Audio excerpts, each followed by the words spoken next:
Hello, people. Welcome to Golan's Garage, a place where we talk about facts and feelings. Today, I have a very wonderful guest with me. And I say wonderful because I discovered their platform or their genre of entertainment when I first came to Seattle. My first experience when I came to Seattle was going to a show called, which is like a cabaret show. And I've always heard of cabaret back in India, but I never went to one. So I just went there, I experienced Can. I was like, wow, this is like so tasteful in nature. And it's not like it's edgy, but it's not to the point where you'll be offended, as it's the new terminology in the world right now, right? Yeah. So when the second time I went to this place, I was like super brave enough to like ask this person out, because he was a fantastic MC, and I was really like, quote unquote, not moved, but I was like very entertained by his performance. So I was like, I have to interview him and like and share his story to the world. So ladies and gentlemen, please welcome Mr. Jon. Yay! How's it going? It's going great. So how are you? I'm doing very well. Thank you for inviting me. Yep. So Jon, let's just like cut the fluff out, like as many shows do, right? Okay. Let's get to your story. What do you do? How did you get into it? And what attracted you to the most about it? Okay.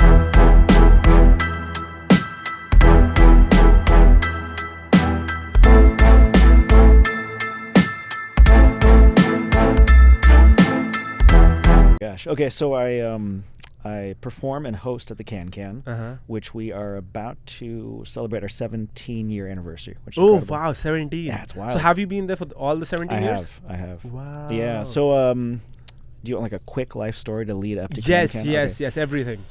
All right, let's see here. I started playing football in 7th grade. Loved football, realized there was no future in that past high school. Midway through high school, this girl I had a crush on invited me onto the dance team to lift her up and then do a quick toe touch on stage. I realized I loved dancing. After high school, I ended up getting a scholarship to Cornish College of the Arts here in Seattle. So I studied dance there for 4 years. Like dance as a very broad. Dance is a very broad. It medium, is, right? yeah. So at Cornish, it was ballet and modern. Okay. And then along with some choreography and partnering skills, humanities a bit, but like mostly your focus is on the arts. Midway through my senior year, I met this crazy man who wanted to open the Can. He hired my girlfriend at the time and her sister to be the first Can dancers, and hired me as the janitor and one of the servers. Oh, okay. So from studying dance to becoming a janitor at Can, right? Yeah. Okay. Yeah. So the second I walked into the space, I loved it. It was the first space that you came to. It was that little cave. It used to be Patty Summers, was like an old jazz club for 20 years. She was amazing. She would be behind the bar and serve drinks, then jump on stage and perform numbers. And what is this? What is the timeline we're looking for? Like 1990s? So this is when I first saw Can. This is like 2005. 2005. Okay. So yeah. So I see this space. Chris hires everybody. Through just kind of natural progression. My girlfriend and her sister ended up leaving, and all that was in the past. And then there's this opportunity for me to start dancing there, and brought in a few friends from college, and every weird idea that we had, Chris was supportive of. Define weird. Weird. Oh my God, everything you can think of. It's gosh, it was wild. It was like the Wild West of performing. It wasn't, none of it should have ever happened. But it did, and it was magical. It was a really magical time. And you know, the cover charge was $5, and sometimes there'd be 3 people there, and you just like try every strange thing that could possibly exist. It was magical. You know, then flash forward to 17 years later, and it's actually working. It doesn't feel like a fancy garage sale like it did in 2006, but it's it's spectacular. I love it. It's I get to dance, I get to MC, which is still a skill that I'm trying to work on. And let me just tell you, you're an amazing MC. Thank you very much. Literally every person, right? Usually when I go to performances, I see that people like are on their phones or talking to their partners or talking to the people that they come with. But in that particular show that I went to, right, literally everyone had eyes on you and so to the nice. performers. So that requires a skill as well. So when did you become an MC? Did you become an MC back in the days as well, in 2005 itself, or did you evolve yourself gradually? It was a slow evolution. The first time I spoke on stage was a complete accident. It was we were doing this number.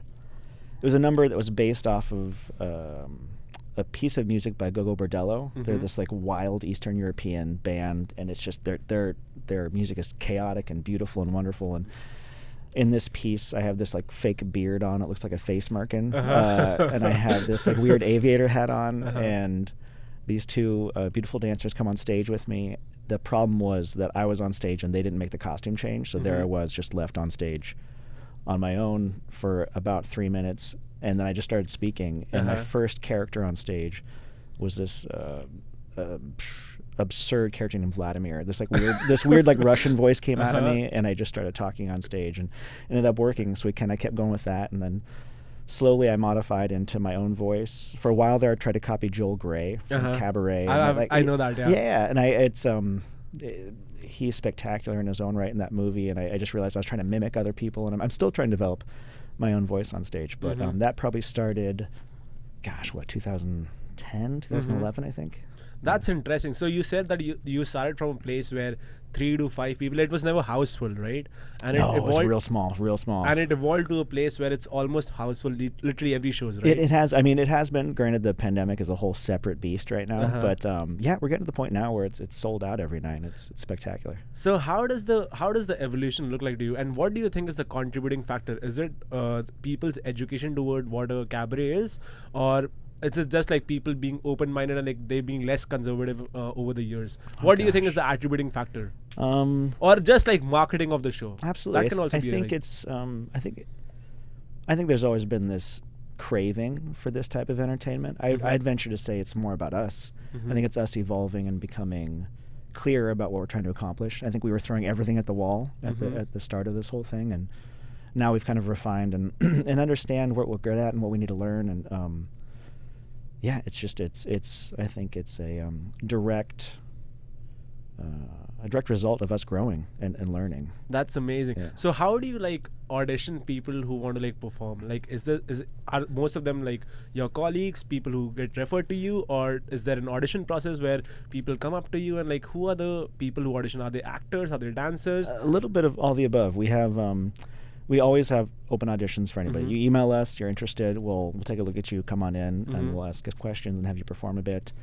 Also, just through our being in the community, we know singers and dancers and entertainers, and so we try and bring them in and see if it works for them. And it's a strange job, for sure. I mean, it is not strange. Let me tell you, nothing in the world, especially in 2022, is weird. If a 10-year-old person can earn millions of dollars just mining something on a computer screen, nothing is weird in this world. So it's a tough sell sometimes to some people. Some people who are classically trained in one skill or another, they come in and like, oh yeah, you're gonna do this, and also you might take off your pants or shirt at some point. Like there's an ongoing punchline in the show where I always kind of end up with my pants off, and it's I wish I could say it's a surprise, but it's just kind of it's a weird it's an unlikely career for some people. That's amazing. Yeah. So when I entered this medium, right, of this entertainment ecosystem, I was very confused by 3 terms. Okay. And I did a social experiment. I was like, hey, let's just like figure out whether people know about this or not. So there are 3 terms. One is a drag show, one is a burlesque, and one is a cabaret. Absolutely. Right? Yeah. And I used to think that they all 3 are synonymous. Okay. Up until like very recent, like the last 2 years when I started like going to different shows, did I realize what the differences are. Totally. And as fun, right? I just went on the street of Seattle and I'm like, hey, how many people do actually know the difference? And you'll be surprised, more than 70% of the people don't know what the difference absolutely. is. So I'd love for you to like explain the audience who's listening to us, right? What is a burlesque? What is a cabaret? And what is a drag show? You're giving me way too much credit for this knowledge. I'll do my best. Okay, so a drag show is are performers donning apparel and costumes and appearing a different gender than how they, I think, present themselves in everyday life. And sometimes it's a well-known character. You'll find people acting like Cher. You'll find Madonnas, and it goes both genders swing either way. And it's wonderful performances. You can see some are lip syncing focused, some are comedy focused, some are all the above. It's beautiful. One of my best friends is a drag performer, and oh really? Yeah, he's fucking incredible. I love it. He and his twin brother, I miss watching them perform. Oh wow. So that's drag in my mind. And then there's burlesque, which is a very, very like old school traditional form of art. It's it's as far as I know, it's the the act of the tease, right? It's the art of it's seducing your audience and making them watch you. You take them on a story of why it's happening, but you're creating a scenario in which you undress. Okay. And it's this tease and art and seduction, and I've seen burlesque acts that go the opposite direction, where they start naked and get fully clothed. Okay. And it's incredible, and it's really, really entertaining. And then there's cabaret, which in my mind, gosh, cabaret is actually harder to describe. Is it an amalgamation of burlesque and drag and I wouldn't say tasteful stripping? See, in my mind, cabaret is it is the, gosh, how to say it? That's a great question. If you were to take every art form that could exist, and for some reason allow it to be slightly more suggestive and in a social environment, and for some reason in my mind it's always kind of around a bar and like a, I don't know, it's singing, it's dancing, it's comedy, it's everything. It feels very open-ended to me of like what it can be. Like you can kind of make cabaret anything, but it's like a square is a rectangle. Rectangle's not a square kind of moment, right? Like it's burlesque for sure can be cabaret, same as drag. It's this weird encompassing art that I love. That it's I don't know. You've seen the movie Cabaret. Correct. It's this wild experience of everything you see: singing, dancing, exactly, burlesque, skin. It's a visceral experience for sure. It's like evolving everything into a spicier level or a more edgier level. Yeah, absolutely. And like at the same time having fun as well. Exactly. Right. Yeah. That's amazing. So one thing that I've noticed about Can shows and other shows that I've visited around the world and Paris in general, right? Moulin Rouge, right? I went there. Is that what differentiates one show from other is the act of storytelling. Sometimes what happens is like there are just performers who are just dancing and doing something. Absolutely. But sometimes there's a storyline attached to it. Like there's a full arc, and at the end, at the climax, is when you understand that okay, this is what the show was about. Totally. Right. Yeah. So how and then over the course of like 17 years, right, 2005 to 2022, you must have like had many stories that you would have performed in Can itself, right? Absolutely. So how do you come up with stories?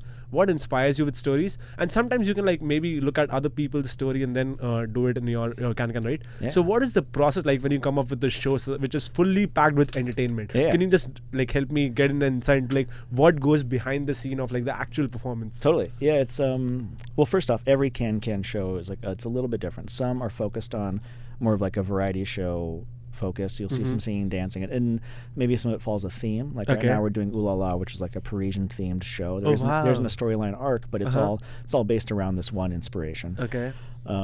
What's the show that you saw last? Was that Wonderland? Was it the winter show? Yeah, I saw the Winter Wonderland. Yeah, so that has a full storyline, and it's absurd. And I love it. So Wonderland, let's just start that as an example. Imagine like every holiday movie ever kind of wrapped into one, and a lot of it is based off of personalities that are in the cast. So in that particular show, you saw Jordan and Richard, Jasmine, Madison, Shadow, and myself. Correct. And it's this beautiful celebration. A lot of it has to do with we get the people in the room, and then what kind of naturally happens between the people in the room. We start to develop stories and how they interact with each other. Jordan and I have a pretty dumb relationship in real life where we just it feels like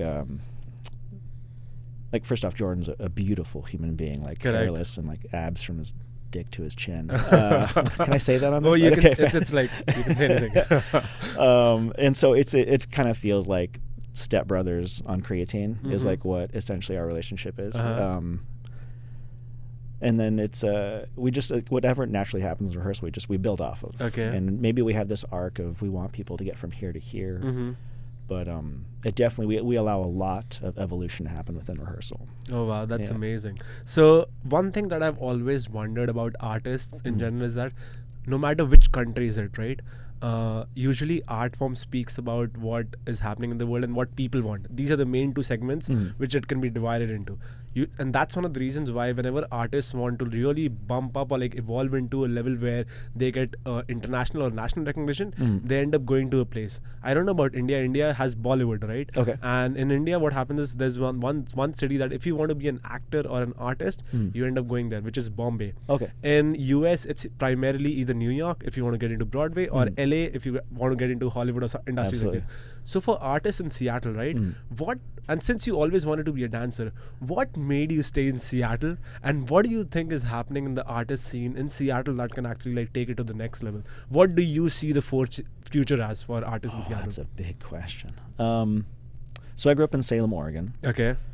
Portland was the big city growing up, and Seattle was like the Emerald City, which ironically is the Emerald City. And when I was able to go to college here, it blew my mind. Like, I'd never been to Seattle before, aside from the audition for Cornish, and it was magical. And I love the Northwest. When it rains, I'm so happy. I'm just like, give me fog, give me darkness. I love it. Give me a cave to perform in, I'm even happier. Yeah. So I guess as far as Seattle's concerned, I don't know. Maybe maybe I'm looking too deep into it. But maybe that like weird coffee grunge mentality that like it's dark outside, it's okay. Maybe that feeds into this world of burlesque and cabaret, where majority of the year, if you're inside and watching something entertaining, that's the joy, right? Like, you're not, like, there is plenty of outside activities to do for sure, but I don't know. As far as art's concerned, Seattle's always artistic and pushing it in weird different ways. LA feels commercial to me a little bit. Not to say, like, I mean, gosh, that would be amazing as well. But I think my journey for sure is, I don't know, I love performing on stage and in a way where I don't really have to answer to a whole lot of people. Okay. Yeah, I've been so lucky and fortunate to be in this place where I'm surrounded by an amazing team of people that create these opportunities.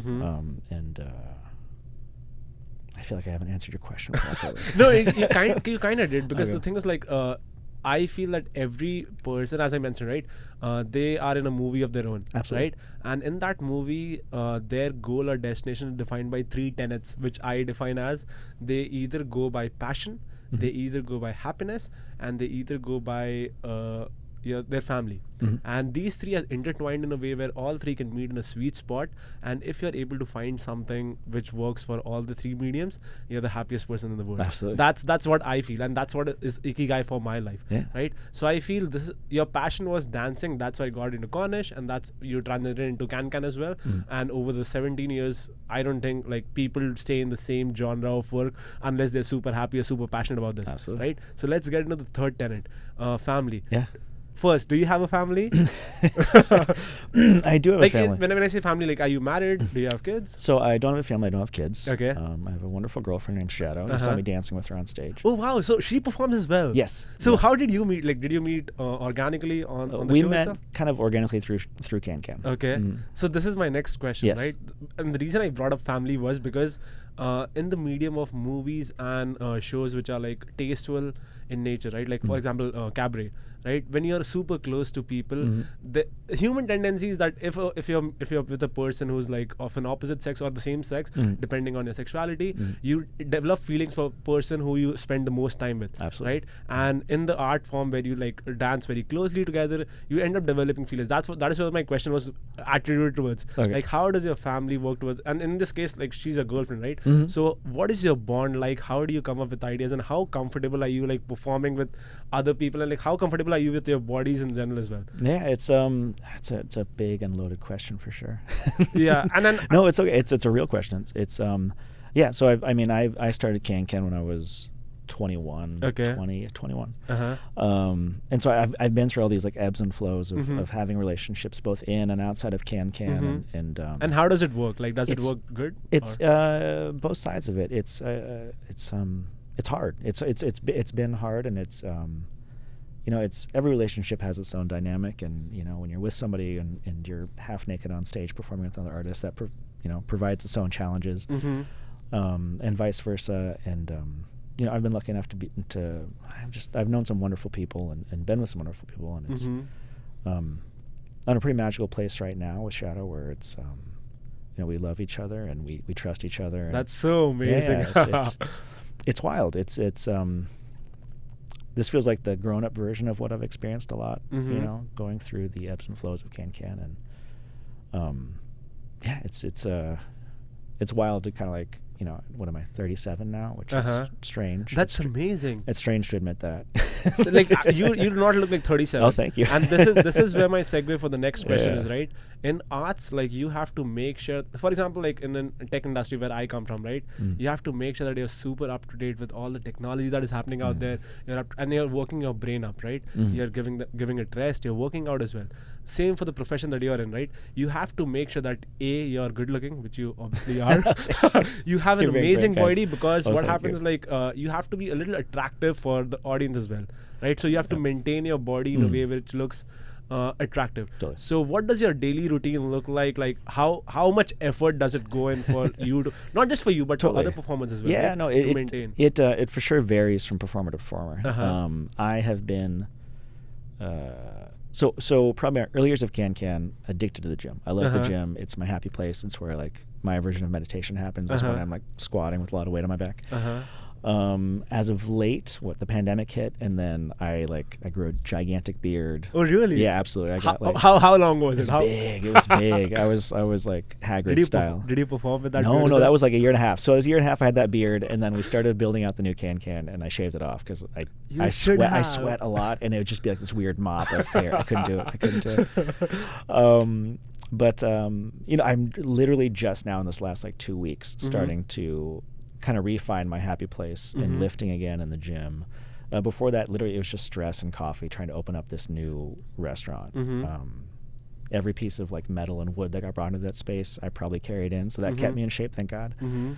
But each performer is different. Like you know, you have some that work really, really hard on their bodies, and it shows, and it's beautiful. You have other ones that they all work in different ways. Good. And it's everyone's effort shows on stage, and it's a strange also job to like have to stay in shape. It's, you know, you see a lot of artists and you know, even movie stars talk about the challenge and the, you know, juxtaposition between having an opinion about having to stay in shape to be naked on stage. It's a weird thing, but I think there's a lot of pride and a lot of work in different ways that goes into maintaining that aesthetic in different ways on stage. That makes sense. And how do you work on your skill set of like as you mentioned, you're working on being a better MC, like being a better public speaker, or being like good in comedy or something like that? How do you fine tune those skills? Because like it's as you said, right, it's an amalgamation of everything. Absolutely. You showing your body, you being a good artist, you being a good performer, a singer, and an actor as well, right? So how do you fine tune those skills, or how do you level up on those skills, or is that something which is like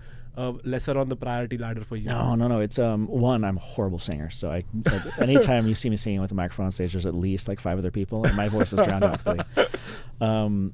My biggest challenge is hosting on stage. I am in love with people that can just command a room in such a genuine way, and that's all I want to be, is genuine on stage. And I'm constantly, you've talked to a lot of people, I'm sure, where you watch kind of what happens, and you edit, and you watch, and you edit, and it's this live feedback. And this stuff makes me so nervous. It makes me so nervous because there's no audience, there's no like immediate feedback where you can read and then adjust. And this is why I feel that this is an authentic form of conversation, because here we are conversing like we'll be conversing in a closed room with friends, right? And that is what attracts people, because you'll see talk shows which are amazing, like late night comedy shows, right? But they are fake to a little extent, because they have audience laughing, they have monitors, they have prompters telling them jokes, right? But it doesn't feel like an authentic conversation is happening. And I grew up in a medium where if you talk to people, like hours go by and you don't even realize. And that's the reason I started this off. So continuing with you, like as you mentioned, like the host of being a host is very important. So how do you brush up your skills? I try to watch all the stand-up comedy that I can. Okay. Who's your favorite right now? Oh, that is such a mean question to ask. Such a mean question. My favorite right now, I feel like I have quite a few for different reasons. So let's just maybe not stand-up comedians, but I'll give you like my top performers. Yes. It's going to start with Danny Kaye. Okay. Who is he? Danny Kaye. So he is opposite Bing Crosby in White Christmas. Have you seen that movie, White Christmas? I haven't. Oh, it's a good one. Danny Kaye, gosh, I couldn't even give you like the proper time period for when he was a big hit. But there's a really obscure movie It's called The Court Jester. Okay. It is my mother's favorite movie. She loved Danny Kaye. She and I are really close, and so I grew up watching this movie on repeat all the time. And his ability to be both like dashing, handsome, and just a complete goofball. It's this beautiful combination. Wow. And he's an incredible dancer, but you would never like. He's so skilled, but you would never compare him to all the great dancers of his time. Okay. And he always plays as kind of like the fumbling idiot and things, and he's just so magical. Anyway, The Court Jester. So it's him, Angela Lansbury, so Murder, She Wrote, but she's like 25. Okay. And then the mother from Mary Poppins. Oh, I've seen Mary Poppins. Okay, yeah. So the mother from that. So it's those three actors are the leads in this movie, and it's just so good. There's a whole bit in the movie where he gets put under a spell, and every time someone snaps, he switches back and forth between this sword wielding, dashing, debonair man who can swoon any woman, and then he goes back to being this bumbling buffoon. And there's these scenes where someone keeps snapping, he goes back and forth, and it's incredible. Anyway, he's for sure like the top of my list. Danny Kaye, right? Danny Kaye, Okay. yeah. You can't go wrong. He's just funny as shit. Danny Kaye. Who next? Gosh, it's so intense. So many people are amazing. I love watching people who are just who don't put on an act, right? So like, for all the controversy and back and forth about Dave Chappelle, I love watching him on stage because he's so calm and doesn't need a punchline to talk to a room, and he's a storyteller. Yeah, it's such an amazing storyteller. Did you see his last Netflix special? I did. Like when he spoke about his transgender Absolutely, friend. yeah. Like what a hard-hitting story. Absolutely. Like you don't expect what's going to happen, and I won't ruin it. People who haven't seen it, it's not a plug for Dave Chappelle. Like he hasn't paid me. Yeah. But just go watch it. Like he's amazing. Okay. Absolutely. It's there's storytellers like that where you just glued in and watching them, and there's so many performers. I can't nail one down. Do you see any of your newer performers who come in who are in the light of the stage right now? Like there's this one upcoming stand-up comic called Andrew Schulz. Like he is very edgy, and his ability to talk to people and do what is called crowd work is amazing. Like you should definitely go watch him. Okay, what's his name again? Andrew Schulz. Okay, I will. Have you watched Anthony Jeselnik? Oh yeah, I have. Oh my gosh. So I'm up to date on the comedy scene because I want. So one of the goals that I have for this year is to do a 5-minute bit on open mic in one of those stages here. That's my goal. That's ballsy. And 5 minutes is like an eternity. It's an eternity. It absolutely People is. don't realize Yeah, that. absolutely. It is my job to kill time between dance numbers, and someone's like, "You need 2 minutes to change." Fine, I'll find something to talk about. But 5 minutes, that's fuck yeah. So do that's it. a goal for like December 2022. I have to get that done. All right. So I'll you be watch there. Let me know. I'll be Oh, in the audience. definitely, Yeah, for absolutely. sure. So you brush up on like comedy skills by watching them, right? What about acting? Acting. I do not consider myself an actor. But you are. Oh, thank you very much. Like you can play yourself low ball, but you are a definite Thank you good very actor. much. No, I love. I mean, as I'm sure you do, I love watching artists. I just love watching different actors. I mean, if I could combine Danny Kaye with like Tom Hardy, that would be like my goal. Like Tom Hardy's intensity, and I know he's super. He's just fucking fun to watch. He's really good. I love watching him in Peaky Blinders. He's just incredible. I love it. Peaky It's Blinders so is good. amazing. Wow. Yeah, I just every artist. I mean, Robin Williams. The Birdcage might be my favorite movie of all time. Wow. And Nathan Lane, Hank Azaria, and Robin Williams. Those three together is spectacular. And I just love watching artists. And I wish I could remember the quote that I saw recently. It's about acting, and it's in my mind, I guess the version I do of acting is trying to find something authentic in me and then highlighting it. I have a really hard time putting on something that isn't real. Can you define that? Because because the art form that you are in, right? Like it is a kind of a mirror of what real life is as well. Like you obviously like we were born without clothes, right? And it's like we transition into an art form which started off in the 16th century. I see that there are glimpses where before, like in 2000 BC as well, when the Romans were there, art form like this was there. But if you look at Shakespeare, right, he mentions cabaret and like burlesque, all the forms of art forms over there. But how do you take inspiration from your real life and transit into that? I did not quite understand that. Like, can you give me an example of one of the shows that you did recently? Oh gosh. That's a good question. I need that question one more time. Let's set me up. It's okay. So how do you said that you sometimes try to get yourself into a place where you get something from your authentic life and put it on stage. Yes, yeah. Right? For me, there are two flips. Okay. Like me on camera and me on real life are two totally different separate. people. Okay, so how do you get that transition into a place? All right. So I guess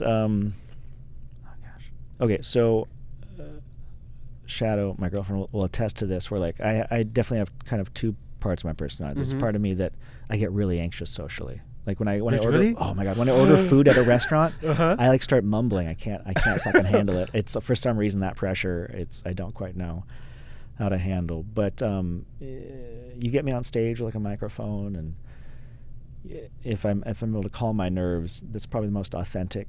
When I get relaxed and get confident, that's where like the authentic part of me starts to come out, and I stop worrying about what I'm supposed to do in like the right social situation. And I don't know. I think we all experience the world in a lot of different ways. Like any moment can feel, so many different ways, and not choosing, but I feel like when you're on stage, you get this like opportunity to highlight one part of how you feel about something, and it doesn't have to be. It doesn't have to be a lie. It doesn't have to be some like facade you put on top of yourself. It can be correct. It can be a really authentic feeling that maybe is part of a much larger experience, and you can draw that out and then focus on that. And so, in my mind, it then doesn't become fake so much as just focusing on one part of that experience. Oh, that's interesting. Yeah. So one of the things that I realized when I started doing this podcast as well, right, that up until now, right before I get the mic, right, I still become nervous. And I have been doing like elocution and like I have been doing debate competitions right from my college days, right? Okay. And like I initially, the first time when I went on stage, I realized what stage fright is, right? And it's crazy. But up until like I got used to it very like later on in my life when I was in college and I got in my job as well. I used to host events and I became super confident. But up until now, what I've realized is that there is a little bit of nervousness that creeps into me just before I get on the mic. Yeah. And as soon as Blake says that, hey, we are rolling, I again get in that confidence mode and I start talking. Yeah. So does it still happen to you that do you still get nervous, or has that nervous element gone? Oh no, I still get nervous for sure. For sure. I pace a lot. I walk. For some reason, my reaction to my anxiety is to just walk. But why do you get nervous? Like if you've been in this profession for like 17 years, is it the thrill, or is it the hope of like or the expectation of you being amazing and entertaining the audience? What is it? Gosh, that's a good question too. No, it's I'm so I've been doing shows at the Can for a while, and it's one, I never want to go on autopilot. Okay, that's I get a big fear of that. And two, when I get nervous, I can stutter. So it's like this weird combination of like stay in the moment and just calm the fuck down. And my biggest fear is to not do that. It's to either anxiety or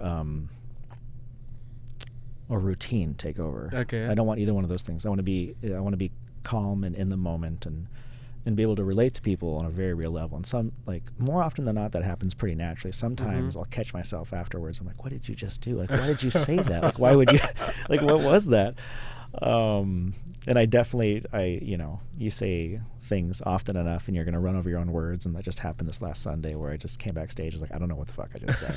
Like, but usually people don't notice that because like in an environment like a cabaret, right, where people are having fun, they're having drinks, they're enjoying themselves, a little slip up doesn't like attribute to a big thing. So is it that you put yourself on a pedestal that, okay, I have to perform at a superlative level, and that's why do you get nervous? Or I want the people in the audience to have the best time ever. Oh, wow. And it is my job to make sure that happens. And if I fuck up, I may be on some level denied them of having the best time ever. So that's where that pressure is. Of like I take so much ownership of that room that I want everyone to be so happy. And if I start to stumble and miss these arcs and miss these moments where we can guide the audience through it, that I've done a disservice to them. And that's where That's where my fear comes from. I really feel that you're an artist of a superlative quality. Can I tell you why? Please. Let me tell you why. Because any artist who wants to deliver the value more than what audience is paid for is a great artist, in my opinion. Awesome. And the fact that you said that is why you become nervous is a sign of like having quality of a sign of a person who's like really dedicated to the art that he has been like being performing for the last 17 years, right? So let me switch gears a little bit and like get to a topic which I wanted to ask you.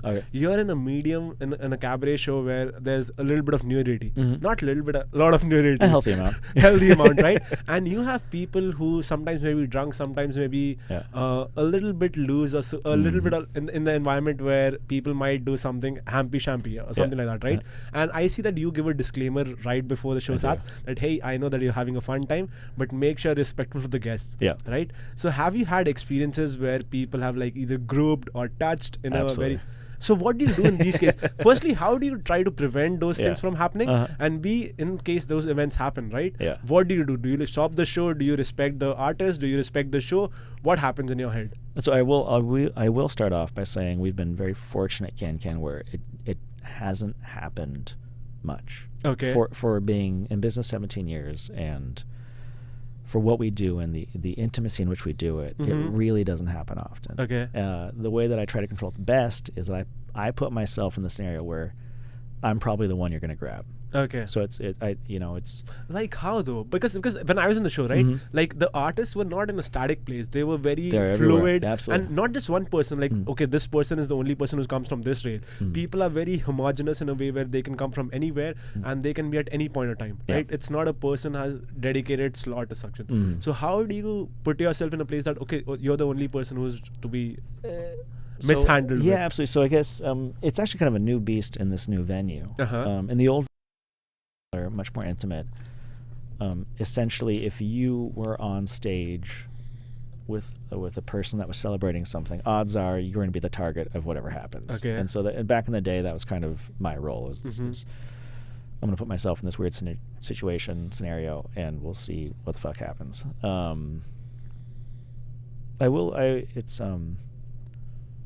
This might be a strange thing to say. More often than not, it is the gentlemen that get grabbed than the women. Wait, really? Absolutely. And like, who grabs them, men or women? Mostly women. Women. Like, and especially drunk women. Yeah. And that opens a whole other door to another conversation. But it's interesting. It's for sure interesting. I'm sure that we can go off on every reason why that exists. But I do have a fun anecdote about something that happened that built into a later decision on performer's part. So, back in the day. One of my great friends, Keon, who is the drag performer with his brother, he and I used to do this number. It was like a Grease compilation number. We'd go through all the different songs of Grease, and by the end of it, we would open up our towels, and it would just be us with a sock on. We learned one night with a woman, I think she was celebrating her 76th birthday. Okay. And wait, she was old? Yes, yeah, and but like in a spectacular fashion. We opened our towels, and her reaction was to grab both socks and to like sleigh ride it, like just like she went full Santa mode, and we both were just completely caught off guard, like did not even know how to respond.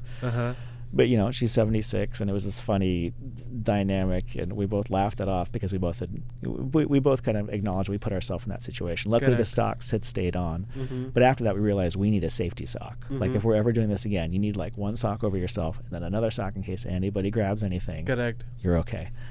But it's a funny job. It's a weird. It's as we've evolved over the years, we've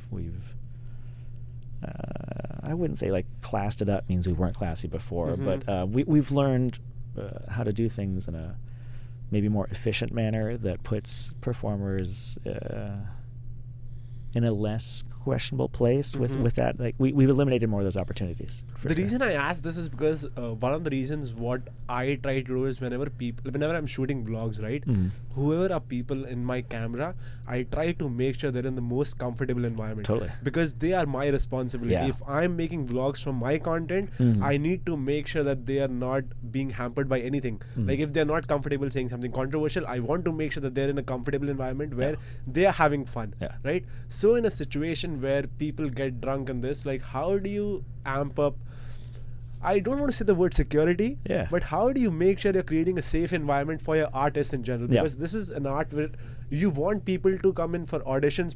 This has to be prolonged for a very long time, right? Absolutely. And if it's not a safe environment, people won't come in. Totally. So in addition to like different like disclaimers that you give, what are the other things that you do to make sure it's safe? Yeah, no, that's a great question. We performers' safety and comfortability is paramount for sure. Correct. And as we create each show, as we talk through things, we try to keep a really open dialogue. It's not like you're gonna do this, no questions asked, do it.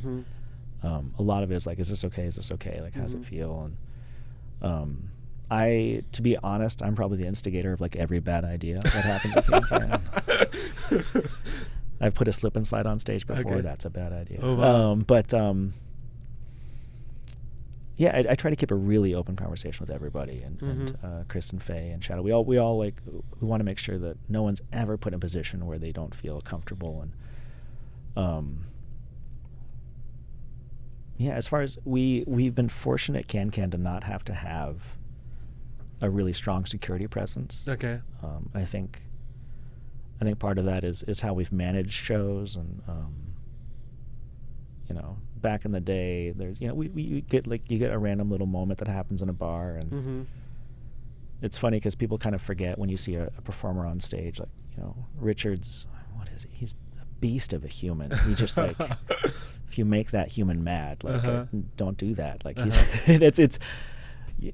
sometimes it feels like we don't need bouncers because the entire room is filled with very athletic people. Exactly. At any point, like if you make a choice, don't make that choice.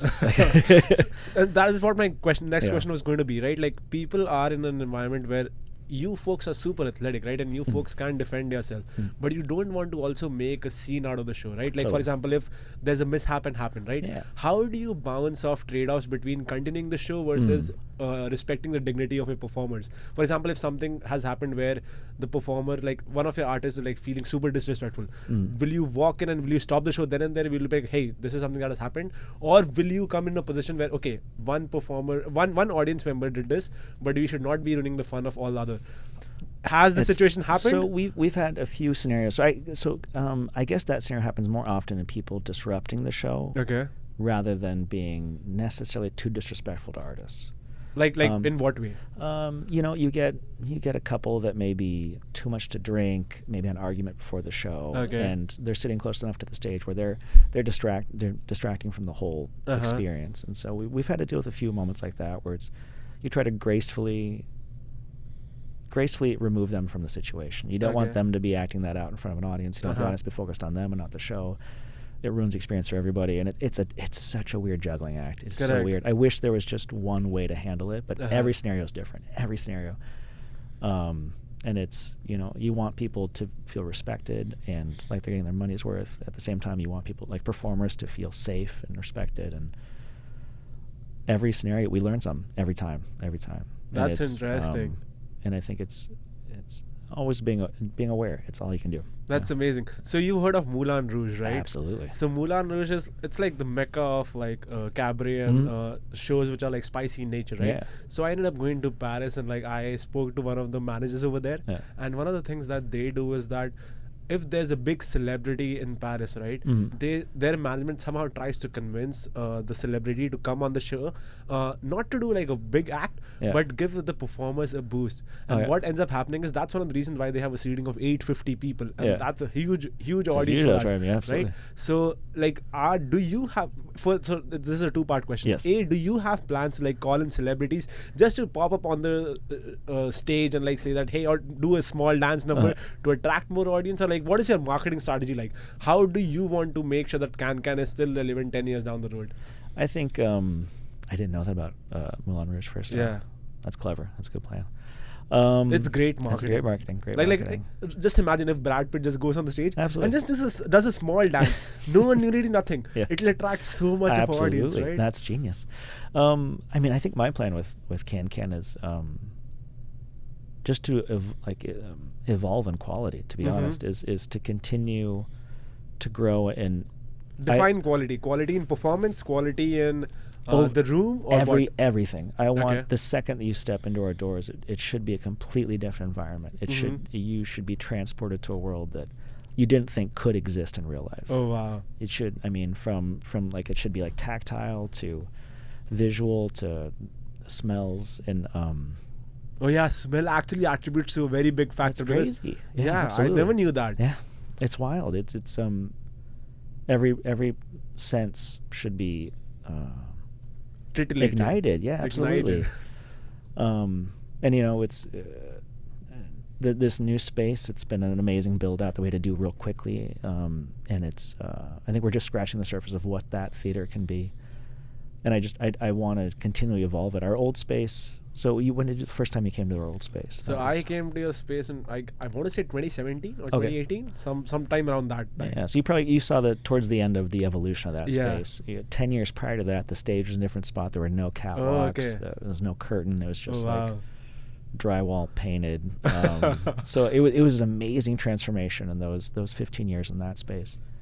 That I mean, this is our first rendition in this space, and so I'm excited to build up the stadium seating and I want people to be there and I kind of a little reminiscent of the movie Cabaret, but like forget about the outside world exactly and be so involved that like phones don't exist and like fuck everything else and you're just there and like really experiencing something. That's amazing. Yeah. So for this idea for you to come, right, one of the things which is very important in not just today's world but since money existed, right, is money.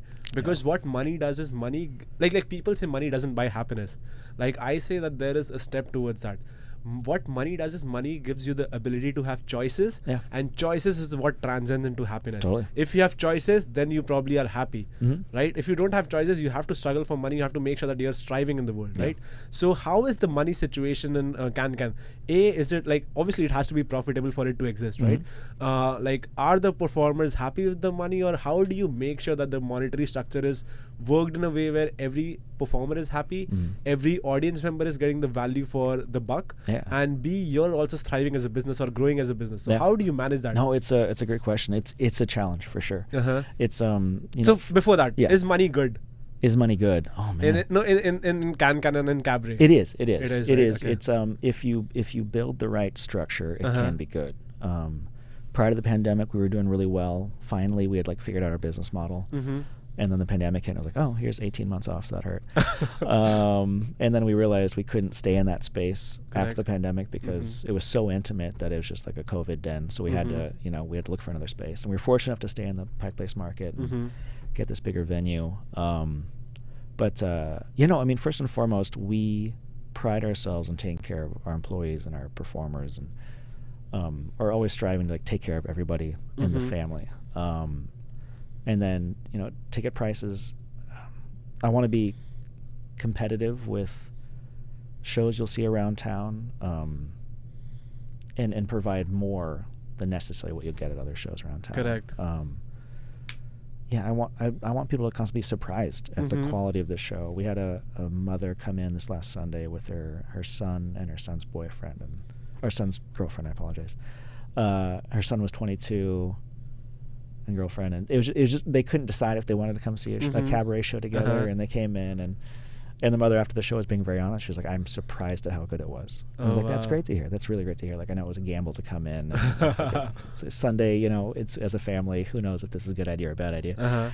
But I want that experience for everybody. I want people to be shocked. Like, oh, I can't believe that this exists and it only cost me this much to go experience. And that is what my experience was. That's why when my friends came in, right, I'm like, hey, if you want to have the best value of the work, right, just trust me with your money and just buy the ticket. And they were firstly, they were super surprised to the fact that they were like, people still wanted to come into the show and they didn't have seats. They're like, hey, wait, that happens because they come from Austin, and Austin is also like pretty hippie in nature. Like, I don't consider Seattle to be hippie. I don't want to place the tag of hippie, but it's like on an edgier side, right? Seattle is different than other cities. Totally. So when they came into the show, they were really surprised by this, and they're like, wait, this show costed us this much? That they were like super surprised and super amazed by it. And that's why I wanted to ask you, like, what goes into your head before raising ticket prices? Because say suppose I feel that, like, okay, this is my opinion, maybe your business model and you have worked out in a strategy where you think that this pricing model works, and maybe raising this pricing model might attract lesser audience,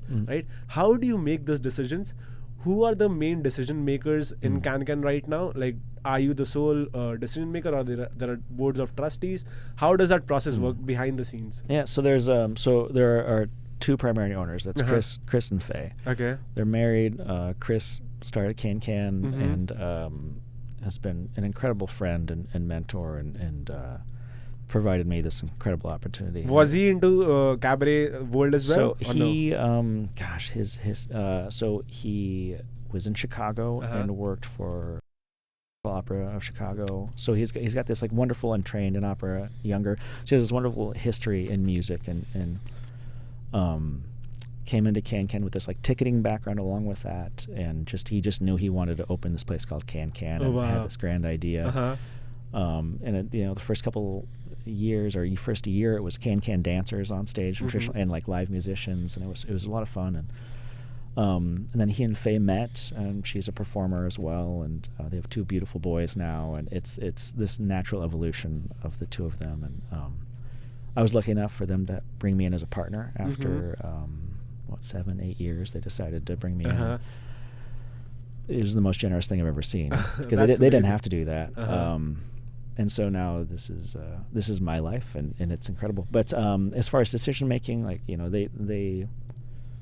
we all talk about it. It's an open discussion of how we do things, and perceived value is important for sure. That is super important. Like, absolutely. You need to. Back in the old days, we'd have shows for $5, and you're like, well, I can get a burger for that, so why am I going to go see a show for that? Yeah. At the same time, you just, I don't know. It's a tough balance. It's understanding, what is your product worth, and you want to make money, you want to pay people, you want to be able to reinvest in the business. Every time that we're able to have a profitable month, we can reinvest that, and maybe that means next year there's better seating, and you're more comfortable, and there's a better table. But it's a balance. I wish there was some crazy algorithm that we just plug in and it would solve the problem. But no, it's constantly looking around the city, seeing how things are going, understanding what our product is, what can we do if we do want to raise prices. How do we meet that with the product? And so it's And who does that? You, or have you hired a team which does that for you? Everything you see at Can is pretty much in-house. In-house, right? Yeah, wow, that's amazing. It's Chris, Faye. On occasion, it's me. It's Shadow. It's we have a whole team in-house that produces music, that does our PR, that creates dances. I get to weld all the crazy metal things you see on stage. That big moon, I got to make that.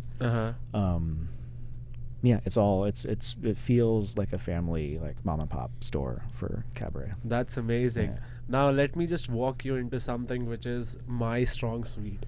So I am from tech, okay, and I am really bullish on all things tech. Okay. Right from computers, laptop, gadgets, and the metaverse that you must have heard, right? Okay. I really feel that in 10 years, a lot of things will be in metaverse. For example, right now tickets are getting into NFT sectors, right? There'll be NFTs for tickets that you are the sole owner of a particular ticket. I think Can might also transit into that, right? But right now, Can is a show which you can see in person, and metaverse is a concept which is coming into a place where you can plug it into this device and get into this digital world. Totally. Do you see this form of art in the next, not 10 years, but say 20 years, 30 years, right? Do you see this art getting into metaverse? And if yes, how do you think like the production will happen? How will you visualize these concepts? Firstly, do you imagine things like these happening? You and I could not be more different when it comes to technology. I am a strange grandfather when it comes to. I'm not on social media. Wait, really? How? You're an artist. I was for a little while, but it doesn't do anything good for me, to be honest. If I'm honest, I fully understand the business, having a social media, having a presence, and pushing that. If I was a solo artist and trying to push my career, I would totally understand that. But on like a personal level, it's there's so many other things that happen in real life that, and not to discount anything that happens on social media. Just for me personally, it's I'm so occupied with everything that is both personal and work that I don't need it, to be honest. Wow. And that's not to say it's a fantastic tool for a lot of people. Do I think this art form could transcend into the metaverse? Maybe. Am I the right person for that? Probably not. It's so much of what we do is the physical experience. And that doesn't to say we released a lot of content over the pandemic of previous shows, and I do think there's probably some market where we could perform live and people could experience us from their homes, but I don't know. If I'm being completely selfish, I love having people in that room, and I love sharing an experience with people in that room. Like an intimate experience, absolutely. Right? There's something about people experiencing each other and experiencing a show and us getting to experience that with them. It's this give and take that I can't compare it to anything else. It's this strange high, and that is purely being selfish. I love the feeling when that room is alive and the show's going well and the people are in the right space. Fucking A, there's nothing like it. So I think a different version of Cabaret could exist online, and I think it will. I think if it doesn't already, it will. Because have you heard of OnlyFans? I have. So it's so he really well Blake, knows is it? Are you giggling over there? So OnlyFans is a place where it's Instagram for tasteful nudity. Absolutely. Okay. So I'm of the belief that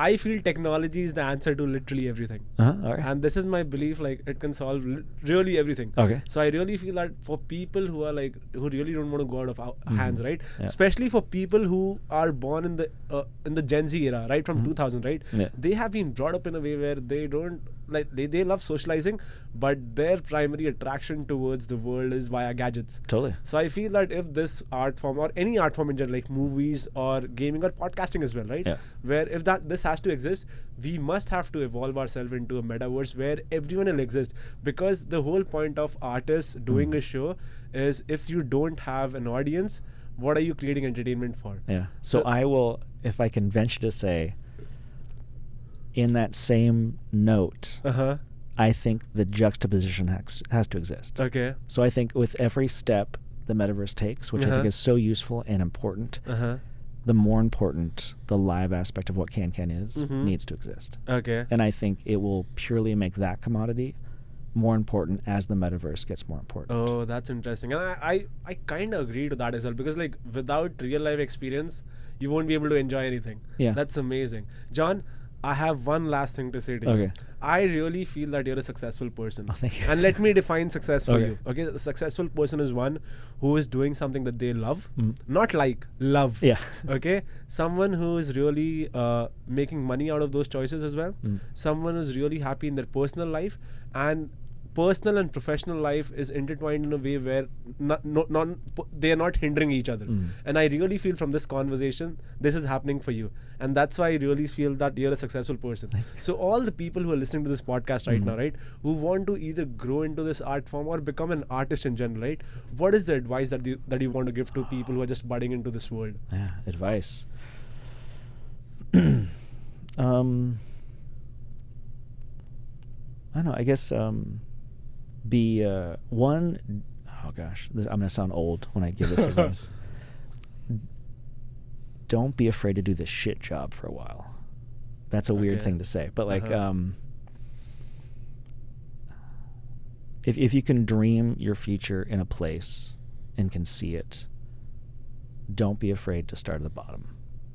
I think there's a lot about knowing your worth to companies right now, and I think it's very valid. I don't know what it is about my own personality, but I found a lot of pride and success in starting as a janitor and starting as a server and watching performers and slowly growing within a company. And, now at 37, after starting at 21, the ownership and the pride and the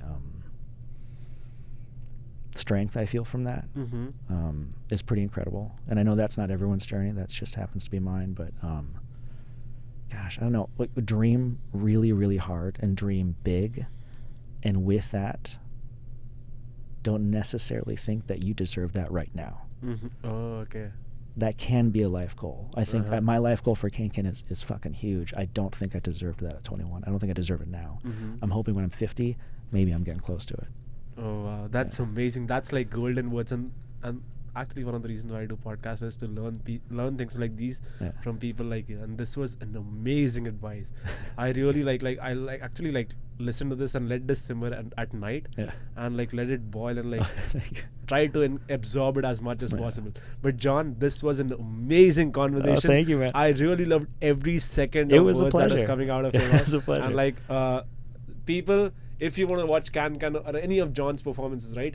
This is the Instagram profile. This is the Facebook profile. You have that for Can, right? I don't. I'll make sure you get it. I will make sure you get it. But I'll be posting links for these over Absolutely. here. Do you want to promote any of your shows which are coming for the people in Seattle? All the shows. We're doing Ooh La La at wow. Can right now. It's a Parisian-inspired cabaret show. Incredible performers, singers, dancers, actors, all the above. That is running, I believe, until mid-May. And then starting in mid-May, we're doing a show called Lola, which I can't even describe that right now because we're still creating it.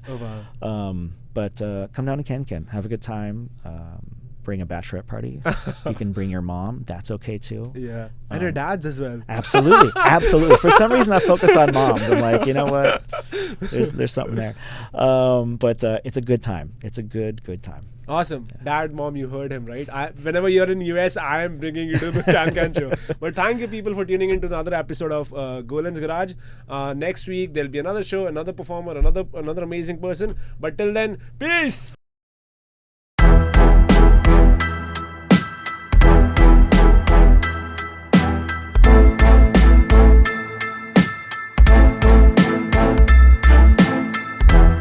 And see if the headphones. Oh yeah, there you are. You can hear yourself, right? That's crazy. It's always weird listening to your voice so at the first. But once the 5-minute timeline passes, after that it becomes super comfortable for you, and then you get into the zone.